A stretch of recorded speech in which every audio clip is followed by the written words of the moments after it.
Students, today we study about the check points. देखो ये check points क्या होते हैं?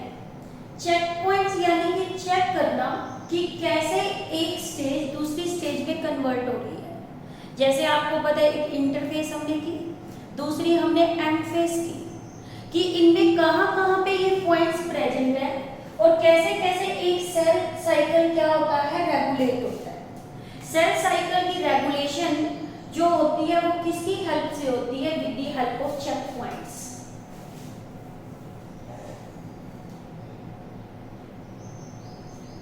सेल साइकिल रेगुलेशन, और ये रेगुलेशन किसकी हेल्प से होती है? चेक पॉइंट्स की हेल्प से। ठीक है, एक सेल साइकिल में 4 चेक पॉइंट्स होते हैं। 4 चेक पॉइंट्स कहाँ होते हैं? This is the cell cycle.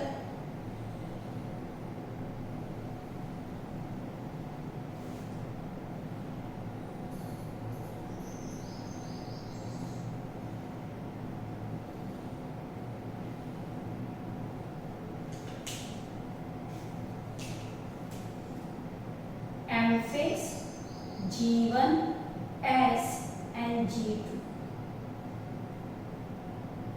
तो आपको पता है ये वाला फेस कौन सा है? यहां से लेके यहां तक इंटरफेस, और इस फेस को हम क्या बोलते हैं? M phase. एक सेल साइकिल को रेगुलेट करने के लिए फर्स्ट चेक पॉइंट जो प्रेजेंट है वो कहां प्रेजेंट है? At the end of G1। Second check point is present at the end of the G2, and third check point is present in the M phase.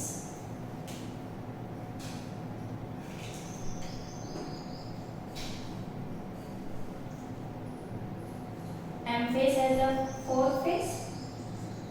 One is the prophase of karyokinesis, second is the metaphase, third is the anaphase, fourth is the telophase। ये 4 phase किसके हो गए? Karyokinesis के। Now cytokinesis.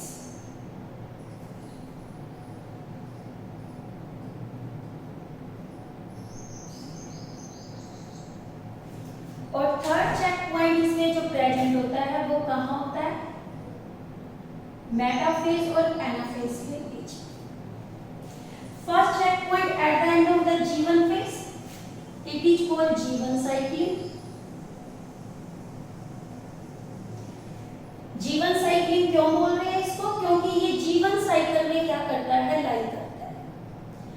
कैसे एक cell को क्या है कि ग्रोथ में जाना है तो वो G1 से किस में जाएगा? G2 में जाएगा।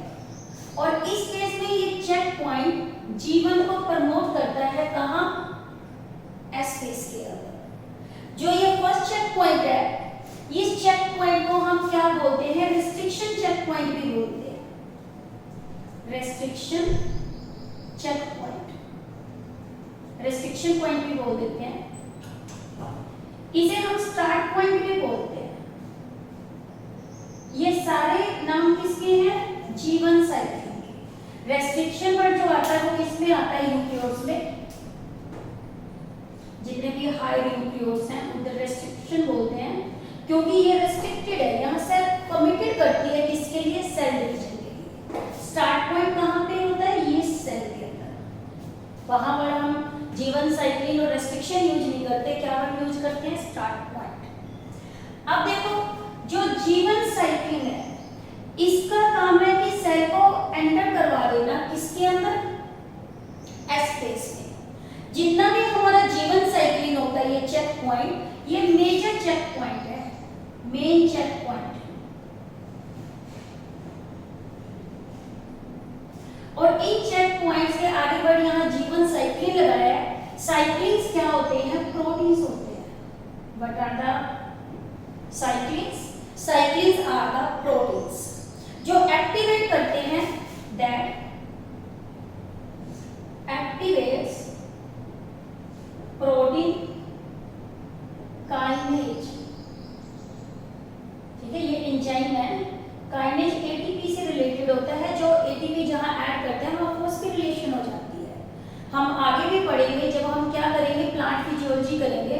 वहां हम रेस्पिरेशन चैप्टर करते हैं, वहां बहुत बार काइनेटिक एंजाइम्स के बारे में आता है ग्लाइकोलिसिस स्टेप के अंदर। साइक्लिन्स आपके क्या होते हैं, प्रोटीन जो एक्टिवेट करते हैं प्रोटीन काइनेज को, और ये प्रोटीन काइनेज को जो रेगुलेट करते हैं eukaryotic cell cycle, that regulate eukaryotic cell cycle. ठीक है, ये जो साइक्लिन है जीवन साइक्लिन सबसे पहले एक्टिवेट कर देता है किसको, C-DAC को। ये C-DAC क्या है, साइक्लिन डिपेंडेंट प्रोटीन काइनेज। ठीक है, ये क्वेश्चन बहुत इंपॉर्टेंट है नीट के अंदर कि सेल साइकिल को जो रेगुलेट करता है वो कौन करता है, C-DAC, और क्या करते हैं, साइक्लिन्स करते हैं। और ये जितने भी हमारे रेस्ट्रिक्शन चेक पॉइंट है, जब ये चेक पॉइंट जब जीवन साइक्लिन होगा तो उस केस में ये CD क्या हो जाता है, एक्टिव हो जाता है, और किसकी प्रेजेंस में ATP एंटर कर जाता है। कैसे, जैसे मान लो ये जीवन साइक्लिन है, साइक्लिन, यहाँ पे जो ये एंजाइम है ये कौन सा है, C-DAC,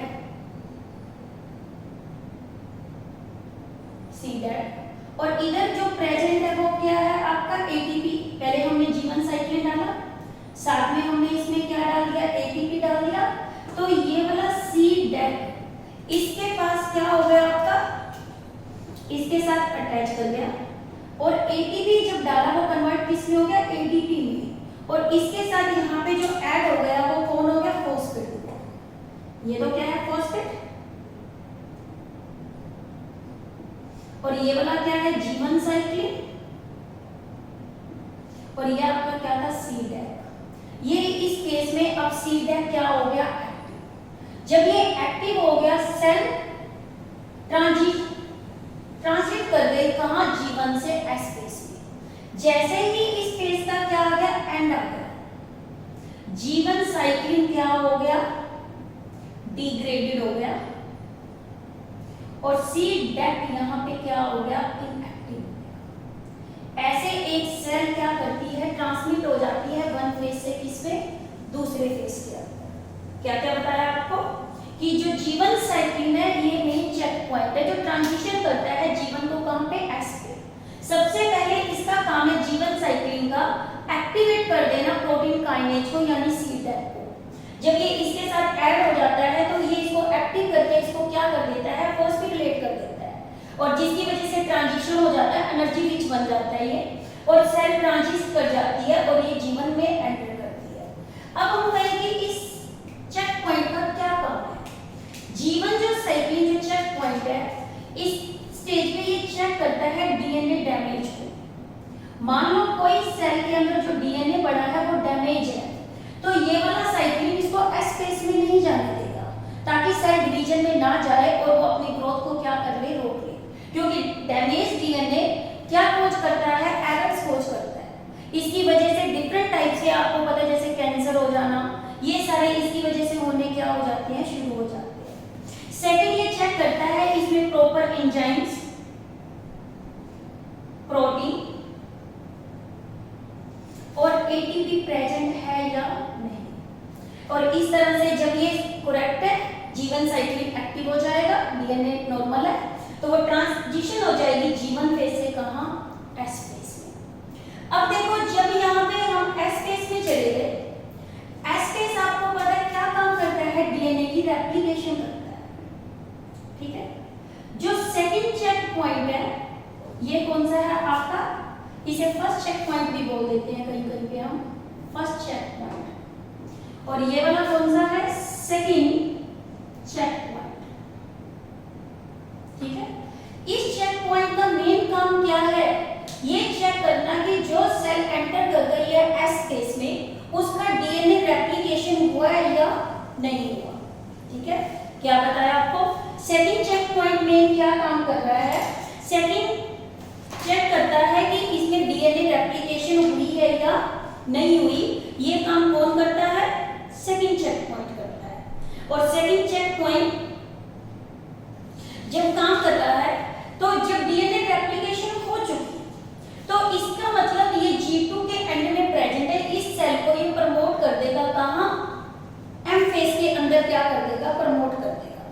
और ये कौन सा होता है, सेकंड चेक पॉइंट होता है, और जो ट्रांजिशन में क्या करता है, रोल प्ले। अब देखो जो फर्स्ट चेक पॉइंट है, हम बात करें ट्रांजिशन होता है, ये कैरी किससे हो रहा है, G1 साइक्लिन से, यानी कि फर्स्ट चेक पॉइंट है ट्रांजिशन जो हो रहा है G1 टू पहला हमारा S तक हुआ, ये किसकी वजह से हुआ था, अभी बताया आपको, G1 साइक्लिन प्लस में CDAC2 काइनेज, ठीक है। सेकंड चेक पॉइंट आपका कहां प्रेजेंट है, G1 को क्रॉस करने के बाद G2 आया, तो ये वाला चेक पॉइंट जो लाई करता है वो लाई करता है G2 और M फेस में, यहां लाई करता है ये किसके अंदर, G2 टू M फेस के अंदर, और इसका काम होता है क्या करना, चेक करना किसको, डीएनए रेप्लिकेशन, कि डीएनए रेप्लिकेशन हुई है वो प्रॉपर हुई है या नहीं, ठीक है। डीएनए रेप्लिकेशन को ये क्या करता है, चेक करता है, डीएनए यदि प्रॉपर रेप्लिकेट हो गया तो अभी इसको ये क्या करेगा, ट्रांजिशन करेगा किसके अंदर, G2 से किसके अंदर करेगा, M में करेगा, और ये जो ट्रांजिशन इसकी G2 से M में जाती है वो किस फैक्टर की वजह से जाती है, MPF, कौन सा, MPF, ये इसको ट्रिगर करता है जिसे बोलते हैं maturation promoting factor, maturation promoting factor, ये किस किस चीज का बना होता है, जैसे हमने G1 किया, ये एक हमारा इसके अंदर होता है M साइक्लिन, जो जैसे G1 में हमारा क्या था, G1 साइक्लिन था, इसका नाम मैच्योरेशन प्रमोटिंग फैक्टर है, तो यहाँ पे एक M साइक्लिन होता है, इसे बोलते हैं माइटोटिक साइक्लिन, नाम ये माइटोटिक, जो इसको किस में लेके जाएगा, M फेस में लेके जाएगा, और यहाँ पे भी जो एंजाइम काम करते हैं वो CDAC2 क्या है, काइनेज रोल प्ले करते हैं, जिसकी वजह से ये जब काम करेगा तो उस केस में ये इसको ट्रांसलेशन कर देगा G2 से किसमें, M, और इस स्टेज में न्यूक्लियस का जो साइज अटेन होगा वो कैसा होगा, मैक्सिमम, न्यूक्लियस अटेन क्या करता है, साइज मैक्सिमम, जब ये मैक्सिमम साइज अटेन है, यानी कि जितना होना चाहिए था, डीएनए रेप्लिकेशन प्रॉपर हो गई, तो ये ट्रांजिशन में क्या करेगा, रोल प्ले करेगा। अब देखो थर्ड जो चेक पॉइंट्स आता है उसे हम स्पिंडल चेक पॉइंट्स बोलते हैं, ठीक है, या इसे बोलते हैं कई जगह APC, एनाफेज प्रमोटिंग फैक्टर भी बोल देते हैं कई जगह, या एनाफेसिक प्रमोटिंग चेक पॉइंट्स भी बोल देते हैं। अब देखो यहां से ये इधर गई सेल कहां, M फेस में, तो यहां ये जा रही है किससे, मेटाफेज से, मेटाफेज से एनाफेज, यही है। अब इन दोनों स्टेज में आपको पता है क्या फर्क है, ये जो चेक पॉइंट है, इस चेक पॉइंट को हम क्या बोलते हैं, थर्ड चेक पॉइंट, कौन सा, थर्ड चेक पॉइंट, और इस चेक पॉइंट को हम बोलते हैं spindle check point, spindle check point, कई लोग इसे बोलते हैं anaphase promoting check point, APC, ठीक है, इसे क्या बोलते हैं, एनाफेज प्रमोटिंग चेक पॉइंट। अब देखो इसका मेन काम क्या है, आपको पता है जब सेल की स्टेज के ऊपर होती है मेटाफेज भी होती है, मेटाफेज के अंदर, इसके अंदर आपको पता है मेटाफेसिक प्लेट बनती है, मेटाफेसिक प्लेट को जो अटैच करता है वो यहां से कौन करता है, स्पिंडल फाइबर करता है, ये स्पिंडल फाइबर जिस पॉइंट से जुड़ा होता है वो काइनेटोकोर से जुड़ा होता है, किससे जुड़ा होता है, काइनेटोकोर, ये स्पिंडल फाइबर्स हो गए, ये आपको पता है काइनेटोकोर है, और ये आपका जब ये स्पिंडल फाइबर अटैच है काइनेटोकोर पे, तो ये वाला चेक पॉइंट ऑपरेटिंग हो जाएगा और इस मेटाफेज को कन्वर्ट कर देगा किसमें, एनाफेज में, और इस तरह से मेटाफेज स्टेज हो जाएगी चेंज किसमें, एनाफेज। जब हम एम फेज के किस एंड पे आ जाते हैं, एंड फेज पे, किस पे आ जाते हैं, एंड फेज पे, इस केस में M1 साइक्लिन जो माइटोटिक साइक्लिन है,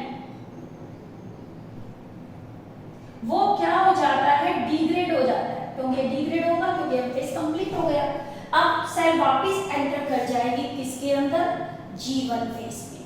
अब देखो इस तरह से एक सेल के अंदर रेगुलेशन चलती है, ये जेनेटिकली कंट्रोल्ड मेथड है, इसमें मेनली जीन्स रोल प्ले करते हैं। और ये जीन्स पहला ट्रांजिशन कहाँ था, G1 से S, सेकंड आपको पता है G2 टू M, फिर M फेज में मेटाफेज और एनाफेज में। फर्स्ट चेक पॉइंट का क्या नाम बताया, G1 cycle. Second check point का नाम आपका क्या होता है, वैसे इसे मैच्योरेशन प्रमोटिंग फैक्टर या इसे हम बोलते हैं M1 साइकिल बोल देते हैं, क्योंकि ये इसको प्रमोट कर रहा है। थर्ड चेक पॉइंट है जिसे स्पिंडल चेक पॉइंट बोलते हैं या एनाफेज प्रमोटिंग चेक पॉइंट बोलते हैं, जिसका काम है स्पिंडल फाइबर को चेक करना कि ये काइनेटोकोर से अटैच है या नहीं। इस तरह से सेल किस में जाती है, रेगुलेशन में जाती रहती है, और एक फेज दूसरे फेज में क्या होता है, कन्वर्ट होता रहता है। अब देखो जो एक केस है, कैसे, स्टमक का केस है। स्टमक में हमारी जो सेल्स प्रेजेंट होती हैं वो एवरी 3 डेज आपको पता रिप्लेस होती रहती है। क्या करती है, ये रिप्लेस होती है every 3 days due to acidic environment. यानी कि एनवायरनमेंट का भी बहुत इंपॉर्टेंट रोल है कि मान लो सेल के अंदर डीएनए रेप्लिकेशन प्रॉपर हो गई और इसके अंदर रेप्लिकेशन तो हो गई और इसके अंदर सेल में डीएनए में डैमेज नहीं है, but external environmental condition favourable नहीं है, तो भी सेल क्या करती है, डिवीजन में जाती है। और वो क्या करती है, एनवायरनमेंट के ऊपर डिपेंड करता है कि मान लो कि जो एनवायरमेंटल कंडीशन है वो डीएनए रेप्लिकेशन प्रॉपर होना और एनवायरमेंटल कंडीशन का प्रॉपर ना होना। और इसमें देखो क्यों रिप्लेस हो गई ये 3 डेज के बाद आपकी, क्योंकि इसके अंदर ये एसिडिक एनवायरनमेंट की वजह से क्या करती है, रोल प्ले करती है। This is regarding about the check points in the cell cycle.